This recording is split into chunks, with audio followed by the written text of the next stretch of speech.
If you want clean towels so badly, you can change them yourself, sneered Bradley Porter, the manager of Lakeside Grand Hotel, shoving a stack of folded linens into Dr. Maya Richardson's arms. Housekeeping doesn't cater to your kind of guests.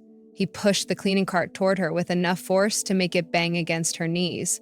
Room's a mess anyway. Probably the nicest place you've ever stayed. Maya stood frozen in the hotel hallway, designer luggage at her feet, doctorate diploma peeking from her half-go briefcase. 3 hotel guests across the hall had already raised their phones, recording the confrontation as Bradley jabbed his finger toward her chest. "This is the presidential suite, not some hourly motel," he continued loudly. "How did someone like you even afford it?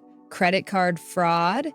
Have you ever watched someone's career implode in real time because they catastrophically underestimated the wrong person?" Maya Richardson's alarm chimed softly in her Manhattan apartment. At 41, the hospitality industry executive had perfected her morning routine through years of global hotel management. NPR played quietly as she prepared for what might be the most significant day of her professional life. Coffee brewed while she reviewed her presentation one final time. Today was the culmination of 18 months of careful work, the official acquisition of the struggling but historic Lakeside Grand Hotel chain. As the new CEO of Phoenix Hospitality Group, Maya had orchestrated the $220 million 0 cents purchase, recognizing potential where others saw only decline. "Mom, did you pack my science project notes?"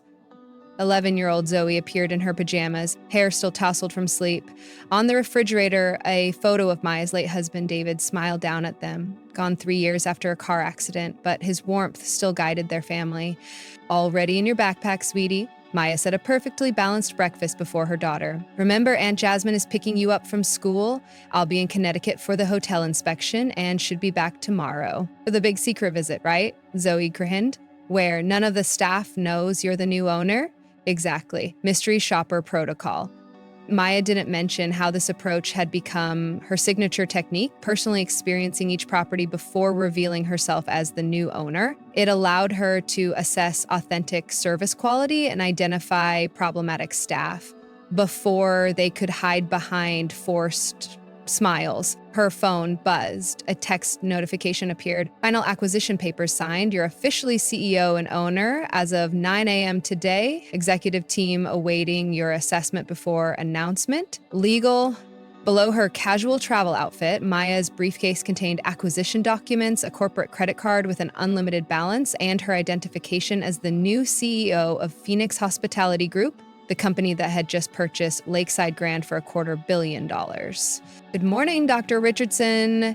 Her doorman greeted her as she wheeled her luggage through the lobby. "Connecticut today for the hotel takeover?" "Just a routine inspection, Hector," she replied with a wink. Her reputation for transforming struggling properties into luxury destinations had earned her features in Forbes and Hospitality Management Monthly. Her doctorate in organizational psychology and 2 decades of industry experience made her one of the most respected executives in the business. "Well, good luck. My cousin works maintenance at one of those lakeside properties.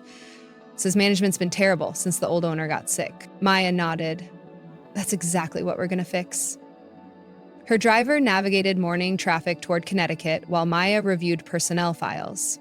Lakeside's flagship property had been declining for years. Customer complaints had tripled, staff turnover had reached 60%, and online reviews had plummeted. The management team, led by Bradley Porter, had been with the property for nearly a decade, growing increasingly complacent as the elderly owner's health declined. What Maya didn't know was that Bradley Porter had spent the previous night berating his staff after learning a mystery shopper might be arriving. He'd instructed front desk personnel to be especially suspicious of anyone who doesn't look like our usual clientele.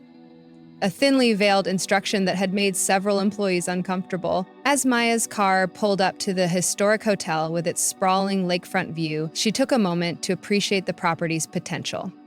The Lakeside Grand had once been the crown jewel of Connecticut hospitality.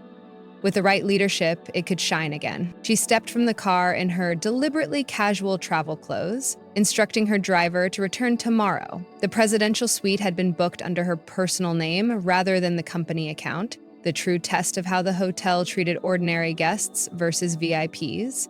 Phase 3, the confrontation. 10:25 minutes, Maya entered the historic lobby, admiring the original architecture despite the visible signs of neglect. At the front desk, a young receptionist glanced up, then immediately looked past her, as if expecting someone else. "Good afternoon," Maya smiled, checking in under Richardson. The receptionist tapped her computer without making eye contact. "ID and credit card." Maya provided both, noting how the receptionist scrutinized her driver's license with unusual intensity, even holding it up to the light. "Is there a problem?" Maya asked. "The presidential suite is $850.00 per night," the receptionist replied instead of answering. "The system is requiring I verify funds availability."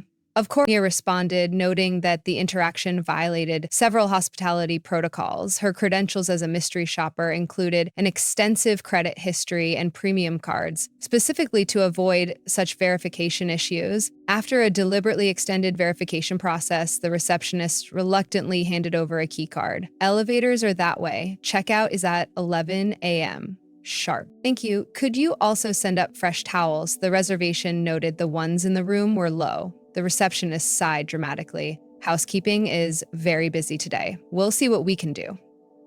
Maya wheeled her luggage toward the elevator, making notes on her phone about the interaction. In the elevator, another guest gave her a curious look before shifting slightly away. The presidential suite was beautiful, but showed clear signs of neglect: dusty surfaces, water stains on the ceiling, and, as noted in her reservation request, insufficient towels. Maya took detailed photos for her report, then called the front desk to repeat her request for fresh towels. "I'll send someone right away," the voice assured her. 30 minutes passed with no towels. Maya called again and was told housekeeping was backed up. Another 45 minutes passed. Maya had documented numerous maintenance issues when a sharp knock finally came at the door. She opened it to find Bradley Porter himself, a housekeeping cart beside him. His expression shifted from professional smile to poorly disguised disapproval as he saw her. "You requested towels?" His tone had none of the warmth typically expected from luxury hotel management. "Yes, over an hour ago," Maya replied. Bradley looked her up and down. "And you're in the presidential suite?" "That's correct. Reservation under what name again?" "Richardson." Bradley pulled out his phone, checking something. "And how did you book this room exactly?" "Through your website." "Is there a problem?" His expression hardened.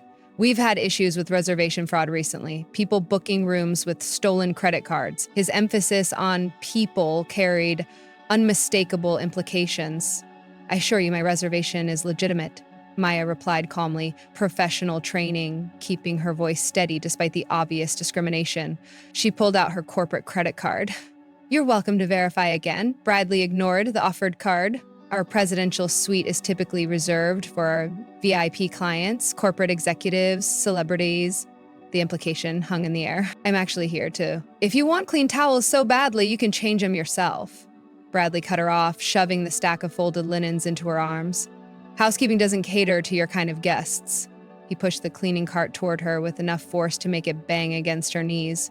"Room's a mess anyway. Probably the nicest place you've ever stayed." Maya stood shocked in the hallway, the professional mask momentarily slipping. 3 guests across the hall had stopped to watch, phones raised and recording. "This is the presidential suite, not some hourly motel," Bradley continued loudly. "How did someone like you even afford it? Credit card fraud?" "Excuse me?" Maya finally responded, her voice steady but cold. "You heard me. I've worked at 4-star hotels for 15 years. I know a scammer when I see one." The live stream counter on one guest's phone ticked upward, 230 viewers and climbing. The confrontation was interrupted by the sharp ring of Bradley's phone. He answered with visible annoyance. "Porter speaking." His face immediately transformed as he listened, color draining from his features. "Mr. Winters?" Yes, sir. Yes, the acquisition paperwork came through this morning." Bradley's eyes darted to Maya, widening in growing horror. "The new CEO is visiting? Today?" Maya calmly set down the towels and reached into her briefcase. She removed her Phoenix Hospitality Group identification and business card, extending them toward Bradley with perfect professional composure. "As president and CEO of Phoenix Hospitality Group, as of 9 a.m. this morning, your new employer, or more accurately, the new owner of this property," Bradley's phone slipped from his fingers, clattering to the marble floor. The guests recording the confrontation gasped audibly. "That's Dr. Richardson from Cornell," one whispered loudly. "She was just on the cover of Hospitality Executive Quarterly." The hospitality turnaround specialist, another guest added. My company uses her management book in our training program. Bradley's mouth opened and closed without sound. The live stream counter had jumped to 1,500 viewers. I believe you mentioned your 15 years of experience, Maya continued, her voice carrying down the hallway. I'd be interested to know which of those years taught you to treat guests this way. Within minutes, 3 black luxury SUVs pulled into the hotel's circular driveway. The Phoenix Hospitality Group executive team had been waiting nearby for Maya's signal. Bradley remained frozen in the hallway as 6 professionals in immaculate suits exited the elevator, approaching with purposeful strides. The lead woman, Phoenix's chief operating officer, displayed her credentials. Sarah Mitchell, Phoenix COO, she announced, nodding respectfully to Maya before turning to Bradley. We're here to begin immediate management transition as outlined in Section 12 of the acquisition agreement. 2 team members began photographing the neglected hallway, documenting conditions. Another opened a laptop, pulling up spreadsheets of hotel performance metrics. Mr. Porter, please surrender your master keys and property access credentials. Sarah continued. Effective immediately, you are suspended pending investigation. Bradley seemed to finally find his voice. There must be some mistake.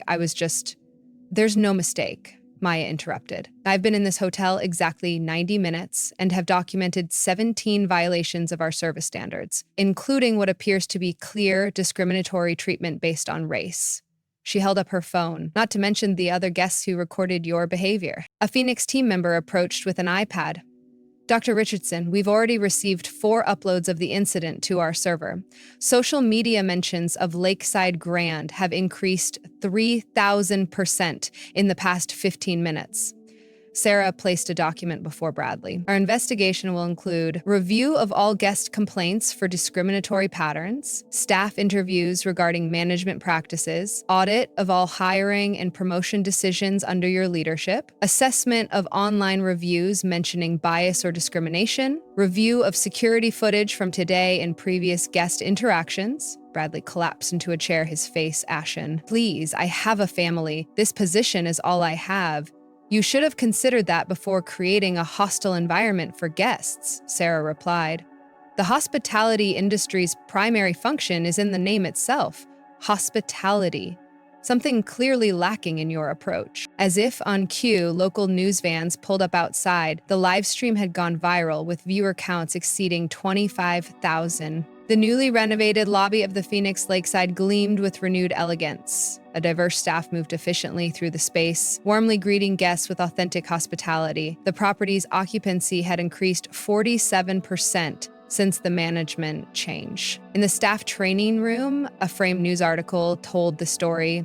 Hospitality CEO transforms hotel culture after experiencing discrimination firsthand. Beside it hung the company's new service pledge, beginning with, "We serve every guest with equal excellence." Maya stood at a podium at Cornell University's Hotel School, her alma mater, accepting the Distinguished Hospitality Leadership Award. Behind her, a screen displayed the transformation metrics. 98% guest satisfaction, up from 62%. Staff turnover reduced to 15% from 60%. Revenue increased 52%. Diversity of both staff and clientele increased by 40%. All 24 properties in the chain now operating under new Richardson service protocol.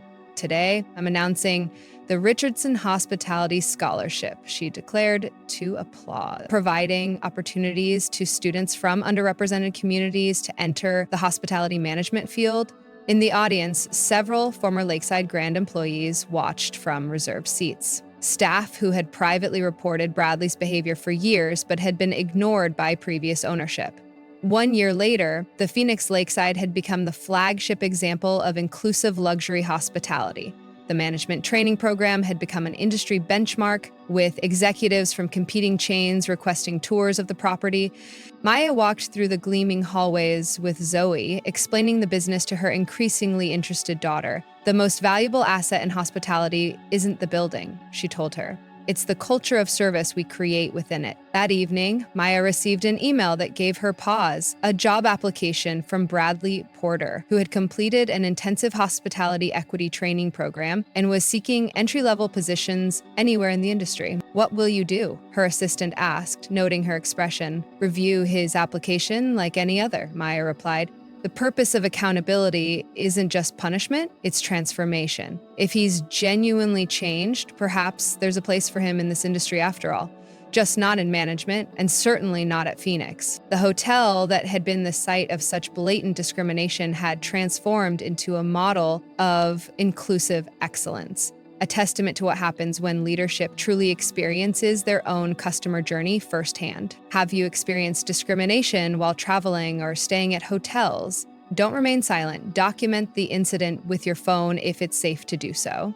Know your rights as a consumer and the proper channels for reporting discriminatory treatment. Share this story to raise awareness that discrimination in the hospitality industry isn't just morally wrong, it's bad business. Studies consistently show that inclusive businesses outperform their competitors in both customer satisfaction and financial returns. Support hotels and hospitality businesses with clear anti-discrimination policies and diverse staff at all levels of the organization. Before booking, check reviews specifically mentioning how the property treats all guests. If you work in hospitality, advocate for mystery shopper programs that include diverse evaluators and specifically assess equal treatment of all guests. Consider implementing training similar to the Richardson Protocol mentioned in this story. Follow us for more stories exposing discrimination and showcasing transformation in the business world. And subscribe to our channel for updates on companies implementing inclusive excellence programs. Did you catch the exact moment Bradley realized who Maya was? Rewatch at 26:40 to see his phone drop in shock when he discovers her true identity. Remember, in hospitality and in life, how we treat people when we think they have no power reveals our true character.